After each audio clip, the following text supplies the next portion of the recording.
یہ ان کے خلاف ہے، یا جنہوں نے ان کے ساتھ نرم گوشہ رکھا اور ابھی تک سفیر کو نہیں نکالا، یہ اس کے خلاف ہے، اور ان عاشقان مصطفیٰ کی رہائی کے لیے ہے جنہوں نے فراز کے خلاف آواز بلند کی اور انہیں اس برداشت میں پابند سراسل کر دیا۔ بالخصوص ہمارے دین محترم قائد ملت اسلامیہ علامہ صاحب سینوی اور دیگر اراکین شورا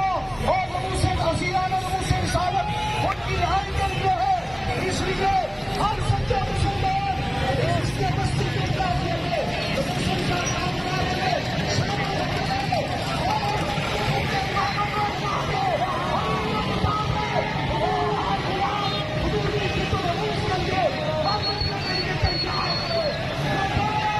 لبیک